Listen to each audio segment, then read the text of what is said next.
बाकी बच गया था। तो चलिए वीडियो शुरू करते हैं। हमारा चैप्टर 14 था प्राकृतिक संपदा, नेचुरल रिसोर्सेज, है ना। और इसमें हमने कहाँ तक कंप्लीट किया था? तो हमने 14.3 मृदा में खनिज की प्रचुरता, यहाँ तक कंप्लीट किया था।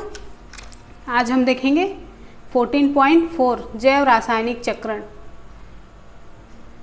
फ्रेंड्स, ये क्लास 9th का लास्ट वीडियो है और अगले वीडियो में हम क्लास 10 शुरू करेंगे, ठीक है।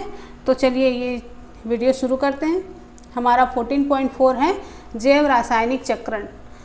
फ्रेंड्स, जीवमंडल के जैविक और अजैविक घटकों के बीच का जो सामंजस्य है ना, वो जीवमंडल को गतिशील और स्थिर बनाता है, ठीक है। और इस सामंजस्य के द्वारा जीवमंडल के जो विभिन्न घटक हैं उनके बीच पदार्थ और ऊर्जा का स्थानांतरण होता है। तो फ्रेंड्स, चलिए देखते हैं कि वो कौन कौन सी क्रियाएं हैं जो संतुलन को बनाए रखती हैं। ओके, तो हमारा 14.4 का 1 है जलीय चक्र, है ना। तो आपने देखा है कि जलाशयों से जल के वाष्पीकरण और फिर संघनन के बाद वर्षा कैसे होती है, लेकिन हमने समुद्रों और महासागरों को सूखते हुए नहीं देखा है। तो किस प्रकार जल इन जलाशयों में वापस आ जाता है? तो फ्रेंड्स, पूरी प्रक्रिया को जिसके द्वारा जल वाष्प बनता है और वर्षा के रूप में सतह पर गिरता है और फिर नदियों के द्वारा समुद्र में पहुंच जाता है, तो इसी को जलीय चक्र कहते हैं, ठीक है। तो फ्रेंड्स,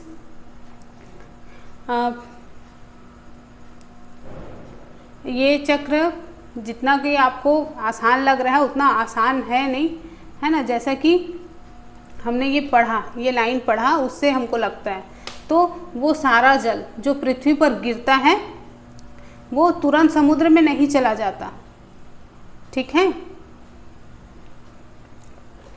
तो कैसे जाता है?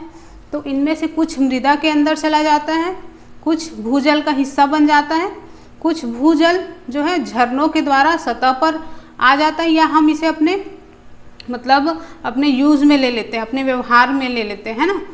कैसे? तो कुओं के द्वारा, जो नलकूप हैं उनकी मदद से, है ना, इनको सतह पर लाया जाता है, ठीक है। तो जीवन की जो विभिन्न प्रक्रियाएं हैं, है ना, उसमें स्थलीय जीव जंतु और पौधे जो हैं वो जल का उपयोग करते हैं, ठीक है। तो फ्रेंड्स, जलीय चक्र में जल का क्या होता है? तो यहाँ पर आप डायग्राम देख रहे हो, तो इसी से हम समझने की कोशिश करते हैं। तो ये जलीय चक्र है, इसके एक और पहलू पर विचार करते हैं। जैसा कि आप जानते हैं, जल बहुत से पदार्थों को घुलाने में सक्षम है और घुलने वाले खनिजों से होकर जब जल गुजरता है तब इनमें से कुछ खनिज जल में घुल जाते हैं। तो इस प्रकार नदी बहुत से पोषक तत्वों को सतह से समुद्र में ले जाती है और इसका उपयोग समुद्री जीव जंतुओं द्वारा किया जाता है। आप यहाँ पर देख रहे हो, स्थल पर पेड़ पौधे, है ना, जो स्थल है वो अलग अलग जगहों पर मौसम अलग अलग होता है और अलग अलग प्रकार के पेड़ पौधे पाए जाते हैं। जैसे कि आप चित्र में देख रहे हो, नदी किनारे इस तरह के पेड़ पाए जाएंगे और ठंडे जगहों पर जहाँ पर बर्फ़ पड़ती है वहाँ पर इस तरह से पेड़ पाए जाते हैं, जैसे चीड़ वगैरह के, है ना। तो स्थल पर जो जानवर होते हैं वो श्वास के द्वारा कुछ जल वाष्प मुक्त करते हैं, वाष्पोत्सर्जन से जल वाष्प मुक्त होता है, और फिर जो समुद्र या सतही जल है वो भी वाष्प के द्वारा, वाष्पीकरण के द्वारा ऊपर उठता है, ठीक है। तो फिर ये सब जो वाष्प है, जल वाष्प है, वो ऊपर जाकर संघनित होकर वर्षा या बर्फबारी के रूप में वापस जमीन में आ जाता है ना। तो जो कि कुछ उसमें का भूजल के रूप में उपयोग किया जाता है, मतलब ज़मीन के अंदर चला जाता है, और कुछ सतह के रूप में होता है, जो मैंने अभी आपको बताया, ठीक है। तो यही क्या है? यही प्रकृति में जलीय चक्र है, ठीक है। चलिए आगे देखें।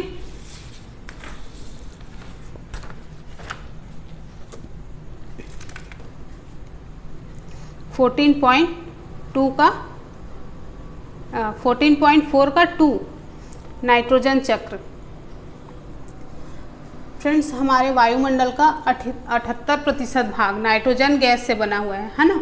और ये जो गैस है जो जीवन के लिए बहुत आवश्यक है, और बहुत सारे अणुओं का भाग है। किसका तो जैसे कि प्रोटीन, है ना, न्यूक्लिक अम्ल, डीएनए और आरएनए, और कुछ विटामिन्स जो हैं वो कैसे प्रोटीन्स से बने होते हैं। ठीक है, तो नाइट्रोजन जो है दूसरे जैविक यौगिकों में भी पाया जाता है, जैसे कि एल्केलाइड्स और यूरिया। तो इसलिए नाइट्रोजन सभी प्रकार के जीवों के लिए बहुत आवश्यक है।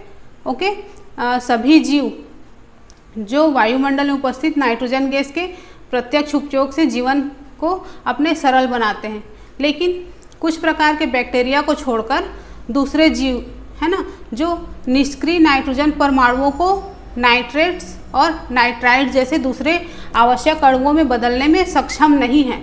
ठीक है, किसमें?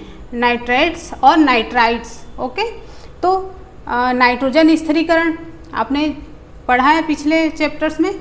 नाइट्रोजन स्थिरीकरण करने वाले ये बैक्टीरिया या तो स्वतंत्र रूप से रहते हैं या द्विबीजपत्री पौधे जैसे लेग्यूम पौधे उनके कुछ स्पीसीज के साथ पाए जाते हैं। और साधारणतः ये नाइट्रोजन को स्थिर करने वाले बैक्टीरिया जो कि फलीदार पौधों की जड़ों में एक विशेष प्रकार की संरचना जिसको मूल ग्रंथिका कहते हैं, है ना, इसमें पाए जाते हैं। और इन बैक्टीरिया के अलावा नाइट्रोजन परमाणु नाइट्रेट्स और नाइट्राइट में भौतिक क्रियाओं के द्वारा बदलते हैं।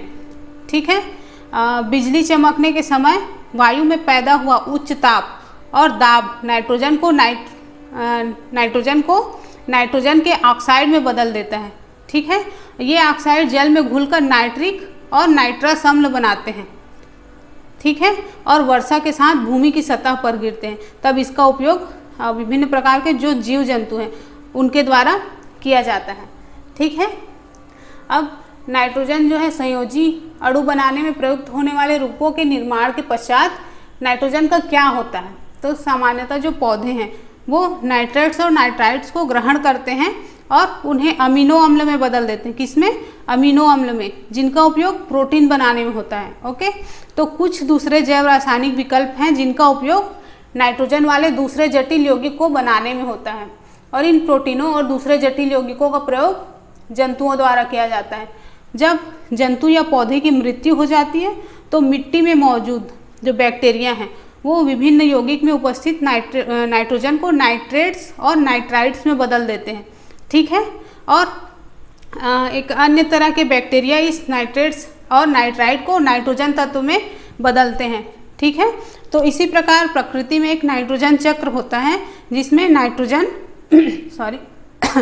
वायुमंडल में अपने मूल रूप से गुजरता हुआ मृदा और जल में साधारण परमाणु के रूप में बदलता है और जीवित प्राणियों में और अधिक जटिल यौगिक के रूप में बदल जाता है।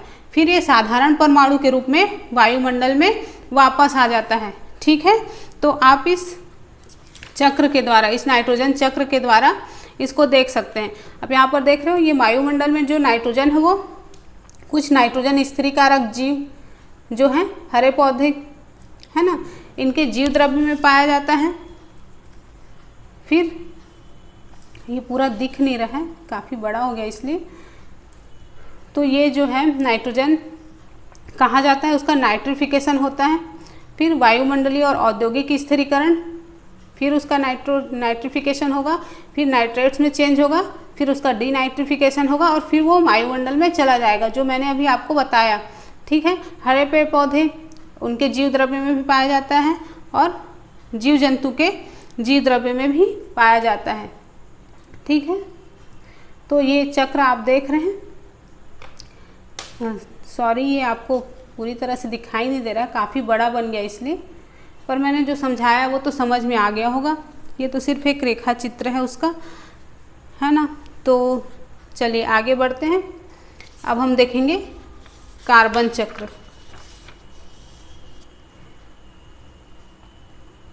ये भी दिखाई नहीं देगा आपको। ओह, चलिए फिर भी मैं समझाती हूँ जिससे आपको समझ में आ जाएगा, कोई ज़्यादा हार्ड नहीं है समझने में। 14.4 का 3 कार्बन चक्र। फ्रेंड्स, कार्बन पृथ्वी पर बहुत सारी अवस्थाओं में पाया जाता है ना। तो ये अपने मूल रूप में हीरा और ग्रेफाइट में पाया जाता है। ओके, और यौगिक के रूप में ये वायुमंडल में कार्बन डाइऑक्साइड के रूप में जो विभिन्न प्रकार के खनिज हैं उनमें कार्बोनेट, हाइड्रोजन कार्बोनेट के रूप में पाया जाता है, जबकि जो सभी जीव जंतु हैं उनमें कार्बन आधारित अणुओं जैसे कि प्रोटीन, कार्बोहाइड्रेट, वसा, न्यूक्लिक अम्ल और विटामिन्स पर आधारित होते हैं। ठीक है, तो बहुत सारे जंतुओं की बाहरी और भीतरी कंकाल भी कार्बोनेट लवणों से बने होते हैं। और प्रकाश संश्लेषण की क्रिया जो सूर्य की उपस्थिति में होती है तो उन सभी पौधों में होती है जिनमें कि क्लोरोफिल होता है। और इस मूल क्रिया द्वारा कार्बन जीवन के विभिन्न प्रकारों में समाविष्ट हो जाता है। ठीक है, तो ये प्रक्रिया वायुमंडल में या जल में घुले कार्बन डाइऑक्साइड को ग्लूकोज अणुओं में बदल देती है। और ये ग्लूकोज अणु या तो दूसरे पदार्थों में बदल दिए जाते हैं या ये दूसरे जैविक रूप से महत्वपूर्ण अणुओं के संश्लेषण के लिए ऊर्जा प्रदान करते हैं। है ना, हमने ये इन सब के बारे में लास्ट वीडियोस में जान लिए हैं। है ना, अब उनको ज़्यादा डिटेल करने की ज़रूरत नहीं है। तो जीवित प्राणियों को ऊर्जा प्रदान करने की प्रक्रिया में ग्लूकोज का उपयोग होता है।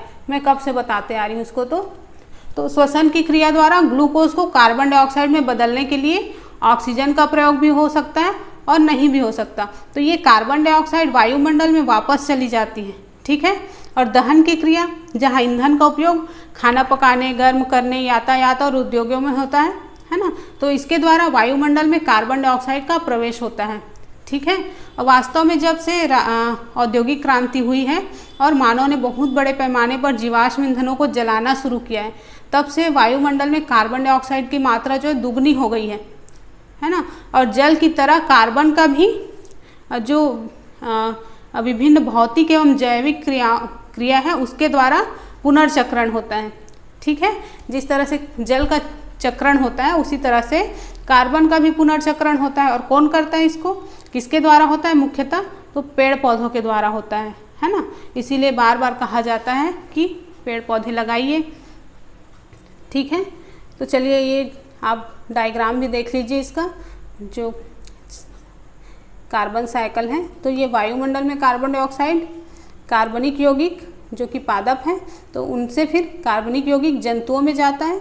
उसके बाद फिर यहाँ से अकार्बनिक कार्बोनेट, पेट्रोलियम, कोयला, पानी में कार्बोनेट जैसे कि चूना पत्थर, और इन सब से होकर फिर से वायुमंडल में चले जाना।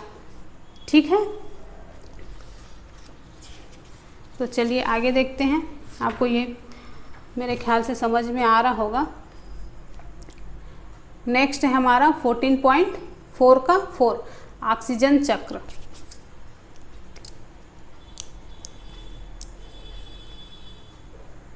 फ्रेंड्स, यहाँ पर मैं एक पॉइंट आपको बताना भूल गई। 14.4 का 3 ग्रीन हाउस प्रभाव। ठीक है, आप सभी ग्रीन हाउस प्रभाव के बारे में जानते हैं। तो ठंडे मौसमों में उष्णकटिबंधीय पौधों को गर्म रखने के लिए आवरण बनाने की प्रक्रिया में इस अवधारणा का उपयोग किया गया है। किसका? ग्रीन हाउस प्रभाव का। ठीक है, इस प्रकार के आवरण को ग्रीन हाउस कहते हैं। किसको? तो आगे देखते हैं। वायुमंडलीय प्रक्रियाओं में भी ग्रीन हाउस होता है। कुछ गैसें जो हैं पृथ्वी से ऊष्मा को पृथ्वी के वायुमंडल से बाहर जाने से रोकती हैं। ओके, क्या करती हैं? कुछ गैसें पृथ्वी से ऊष्मा को पृथ्वी के वायुमंडल से बाहर जाने से रोकती हैं, और वायुमंडल में जो विद्यमान इस प्रकार की गैसों में वृद्धि संसार के औसत तापमान को बढ़ा सकती है, और इस प्रकार के प्रभाव को ही ग्रीन हाउस प्रभाव कहते हैं। ठीक है, तो कार्बन डाइऑक्साइड भी एक इसी प्रकार की ग्रीन हाउस गैस है। ठीक है, तो वायुमंडल में विद्यमान कार्बन डाइऑक्साइड में वृद्धि से वायुमंडल में ऊष्मा की वृद्धि होगी, और इस प्रकार के कारणों द्वारा वैश्विक तापन, ग्लोबल वार्मिंग की स्थिति उत्पन्न हो जाती है। ठीक है, जो कि आज एक बहुत बड़ी समस्या के रूप में हमारे सामने खड़ी हुई है। ठीक है फ्रेंड्स, तो चलिए अब ये 14.4 का आगे ऑक्सीजन चक्र देखते हैं। देखिए यहाँ पर थोड़ा बहुत दिख रहा है, बस यहाँ पर H2O बस कट गया है। तो ऑक्सीजन पृथ्वी पर बहुत अधिक मात्रा में पाए जाने वाला तत्व है। इसकी मात्रा मूल रूप से वायुमंडल में लगभग 21% है, और ये बड़े पैमाने पर पृथ्वी के पटल में यौगिक के रूप में और वायु में कार्बन डाइऑक्साइड के रूप में भी पाई जाती है। और पृथ्वी के पटल में ये धातुओं और सिलिकॉन के ऑक्साइडों के रूप में पाई जाती है। ओके, ये कार्बोनेट, सल्फेट, नाइट्रेट और अन्य खनिजों के रूप में भी पाई जाती है। और ये जैविक अणुओं जैसे कि कार्बोहाइड्रेट्स, प्रोटीन, न्यूक्लिक अम्ल और वसा या लिपिड का भी एक आवश्यक घटक है। मैंने पहले बता चुका है इसके बारे में। लेकिन जब हम ऑक्सीजन चक्र के बारे में बात करते हैं तब हम मुख्यतः उस चक्र को निर्देशित करते हैं जो ऑक्सीजन की मात्रा को वायुमंडल में संतुलित बनाए रखता है। ठीक है, तो वायुमंडल में ऑक्सीजन का उपयोग 3 प्रक्रियाओं में होता है, जिसके नाम है श्वसन, दहन और नाइट्रोजन के ऑक्साइड के निर्माण में। ठीक है, तो वायुमंडल में ऑक्सीजन में केवल एक ही मुख्य प्रक्रिया है जिसे प्रकाश संश्लेषण कहते हैं। क्या है? प्रकाश संश्लेषण। तो इसके द्वारा जो है ऑक्सीजन वायुमंडल में पुनः लौटती है। तो इस प्रकार की प्रकृति में ऑक्सीजन चक्र की रूपरेखा बनती है। ठीक है, यद्यपि हम जीवन में श्वसन की क्रिया में ऑक्सीजन को महत्वपूर्ण मानते हैं, पर कुछ जीव मुख्यतः जैसे कि बैक्टीरिया तत्वीय ऑक्सीजन द्वारा जहरीले हो जाते हैं। वास्तव में बैक्टीरिया के द्वारा नाइट्रोजन स्थिरीकरण की प्रक्रिया ऑक्सीजन की उपस्थिति में नहीं होती। ठीक है, ऑक्सीजन उपस्थित रहेगा, वहाँ पर नाइट्रोजन स्थिरीकरण नहीं होगा। किनके द्वारा? बैक्टीरिया के द्वारा। ओके, चलिए आगे देखते हैं। ये डायग्राम देख लीजिए। अब देखो, वायुमंडलीय ऑक्सीजन यहाँ से ये जल के रूप में हमको प्राप्त होता है, जो कि प्रकाश संश्लेषण के द्वारा पुनः वायुमंडल में चला जाता है कार्बनिक अणुओं के रूप में। फिर श्वसन के द्वारा कार्बन डाइऑक्साइड के रूप में पेड़ पौधे जो है बाहर निकालते हैं, ग्रहण करते हैं कार्बन डाइऑक्साइड, और प्रकाश संश्लेषण की क्रिया द्वारा फिर से अपने कुछ कार्बनिक अणु बनाते हैं, जैसे कि ग्लूकोज वगैरह। ठीक है, और फिर वायुमंडल में छोड़ दिया जाता है। ओके, तो ये हो गया हमारा ऑक्सीजन चक्र। अब नेक्स्ट देखते हैं 14.5। फ्रेंड्स, यहाँ पर हमारा वीडियो ख़त्म होने वाला है, तो हमारा सिर्फ एक पॉइंट बचा है 14.5, ओजोन परत। अब हम ओजोन परत के बारे में जानते हैं। तो फ्रेंड्स, तत्वीय ऑक्सीजन मूल रूप में सामान्यतः द्विपरमाणु अणु के रूप में पाई जाती है ना। हम ऑक्सीजन को क्या लिखते हैं? O2। तो इसको क्यों लिखते हैं? क्योंकि ये द्विपरमाणु अणु है ना। तो ये वायुमंडल के ऊपरी भाग में ऑक्सीजन के 3 परमाणु वाले अणु में भी पाया जाता है। इसका सूत्र क्या है? तो इसका सूत्र है O3। ठीक है, तो इसे ओजोन कहते हैं। क्या कहते हैं? O3 को ओजोन कहते हैं, जबकि O2 को ऑक्सीजन कहते हैं। ठीक है, तो ऑक्सीजन के सामान्य द्विपरमाणु अणु के विपरीत ओजोन जो है विषैला होता है, जबकि ऑक्सीजन क्या है? हमारे लिए प्राणदायक है, जबकि ओजोन क्या है? विषैला है। तो फ्रेंड्स, हम भाग्यशाली हैं कि ओजोन पृथ्वी की सतह के नज़दीक स्थिर नहीं है ना। ये पृथ्वी की सतह के नज़दीक नहीं रह पाता और ये सूर्य से आने वाली हानिकारक विकिरणों को अवशोषित करती है। तो इस प्रकार ये उन हानिकारक विकिरणों को पृथ्वी की सतह पर पहुंचने से रोकती है, जो कि कई जीवों को हानि पहुंचा सकते हैं, है ना। फ्रेंड्स, हाल ही में पता चला है कि ओजोन परत का ह्रास मतलब अवक्षय होता जा रहा है और मनुष्य के द्वारा बनाए गए विभिन्न प्रकार के जो यौगिक हैं, जैसे कि क्लोरोफ्लोरोकार्बन, जिसको CFC कहा जाता है। क्या कहा जाता है? CFC, chlorofluorocarbon. तो ये वायुमंडल में स्थिर अवस्था में उपस्थित हो जाते हैं। ठीक है, और CFC में क्लोरीन और फ्लोरीन युक्त कार्बन यौगिक होता है और ये बहुत स्थायी होते हैं और किसी जैव प्रक्रिया द्वारा भी विघटित नहीं होते। ठीक है, एक बार जब वो ओजोन परत के समीप पहुंच जाते हैं, वो ओजोन अणुओं के साथ प्रतिक्रिया करते हैं और उसके परिणाम स्वरूप ओजोन की परत में कमी आई है। हाल ही में कहाँ पर? अंटार्कटिका के ऊपर ओजोन परत में छिद्र पाया गया है। ओजोन परत के और भी अधिक क्षीण होने के कारण पृथ्वी पर जीवन पर पड़ने वाले प्रभावों के विषय में कल्पना करना भी कठिन है। कैसे? तो बहुत लोगों के विचार में ओजोन की परत के क्षीण होने की प्रक्रिया को रोकने के प्रयास आवश्यक हैं और इससे मान लो ओजोन परत विघटित हो गया तो तो हमें क्या क्या परेशानी आ सकती, कमेंट करके बताइएगा आप। ठीक है, मनुष्यों में कौन कौन से रोग हो सकते हैं। ठीक है, तो फ्रेंड्स यहाँ पर हमारा ये चैप्टर समाप्त होता है। हमने इस चैप्टर में क्या क्या जाना, तो पृथ्वी पर जीवन मृदा, वायु, जल और सूर्य से प्राप्त ऊर्जा जैसी संपदाओं पर निर्भर करता है। फिर जाना हमने स्थल और जलाशयों के ऊपर विषम रूप से वायु के गर्म होने के कारण पवनें उत्पन्न होती हैं। फिर जाना जलाशयों में होने वाले जल का वाष्पीकरण तथा संघनन हमें वर्षा प्रदान करता है।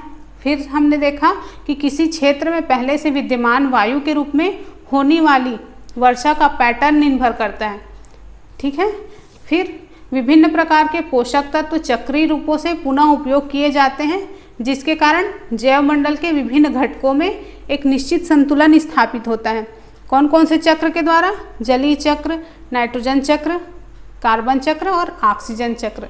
ठीक है, और क्या जाना हमने, वायु, जल और मृदा का प्रदूषण जीवन की गुणवत्ता और जैव विविधताओं को हानि पहुंचाता है ना।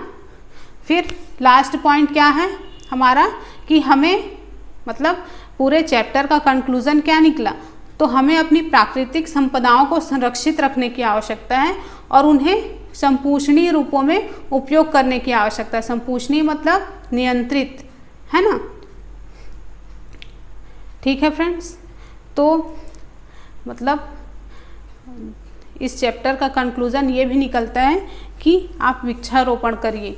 बारिश का मौसम चल रहा है, जहाँ भी हो सके कम से कम एक पौधा ज़रूर लगाइए। ओके फ्रेंड्स, और मैं लास्ट में बताना चाहूँगी आपको हमारे नए यूट्यूब चैनल रूरल एकेडमी के बारे में, जिसमें आपको डेली करंट अफेयर्स दिए जा रहे हैं। तो आप वहाँ पर जाइए, वीडियो देखिए और करंट अफेयर से अपडेट रहिए। और फ्रेंड्स, मेरे वीडियो आपको पसंद आते हैं तो बिल्कुल लाइक किया कीजिए, और इसी से हमें मोटिवेशन मिलता है, वरना हमें भी निराशा हो जाती कि लोग इतने सब्सक्राइबर हैं पर वीडियो कोई नहीं देखता, और जो देखते भी हैं वो लाइक नहीं करते। तो फ्रेंड्स, लाइक किया कीजिए और एक दूसरे तक पहुंचाइए वीडियोस को, ताकि वो भी फ़ायदा उठा सके कुछ, है ना। तो फ्रेंड्स, मिलते हैं नेक्स्ट चैप्टर। चैप्टर तो ख़त्म हो गए 9th क्लास के, अब हम क्लास 10th शुरू करेंगे अगले वीडियो से।